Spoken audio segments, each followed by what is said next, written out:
Police say burglars prefer to strike soft targets and return to areas where they've had previous success. And that's bad news for people who live in streets where one or two houses have already been hit. Some neighbourhoods are now reporting break-ins in record numbers, and locals are fighting back.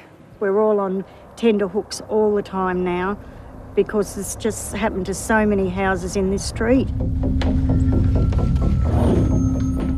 I just couldn't believe that so many people had been robbed in such a short space of time.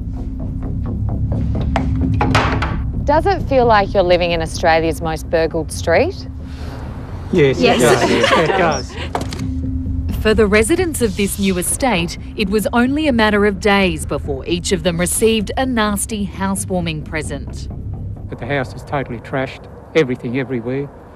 Money, jewellery, everything stolen. Pensioners Pat and Ian were the first to get hit back in April. A month later, it was newcomers Kylie and Dan. They're moving from one to the other, and it's just gone downhill from there. Next in line were neighbours Rebecca and Lou. Like every time you hear a noise, you're running around and trying to see if anyone's outside. 2 weeks ago, a fourth neighbour was targeted in the same street north of Brisbane. Then came the latest victim, Sandy. As you pack things away, you realise that more things are gone. Are you going to stay in this house? I'm not sure. I'll have to see. It's the devil's playground out here. Last year, we visited this complex at Blacktown in New South Wales.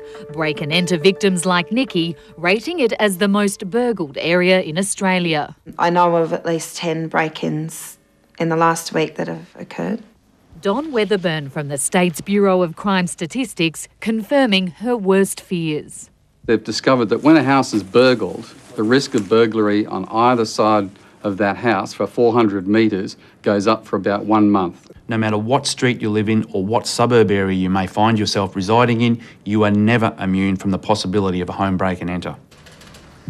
AAMI's Michael Sapinski says in New South Wales you're more likely to be broken into in Newcastle. In Victoria, the highest number of thefts occur in Diggers Rest and Yarrambat on the outskirts of Melbourne. And in Queensland, the most burgled streets can be found at Oxenford, south of Brisbane. It's an epidemic. You only need to turn on your television each night or listen to your radio or read a newspaper.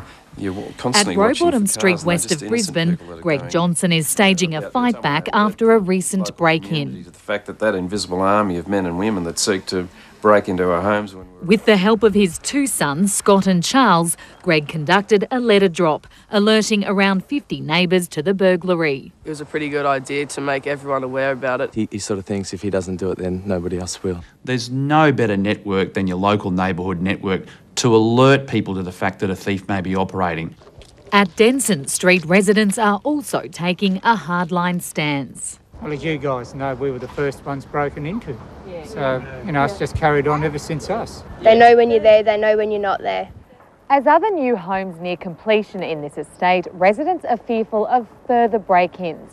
Not only have they increased foot patrols, they're also keeping a close eye on unfamiliar vehicles in the street.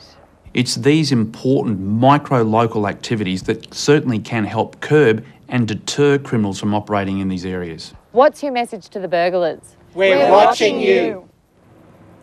Kate Donnison there, in Queensland Police have now made 3 arrests over those break and enters. Now to the latest.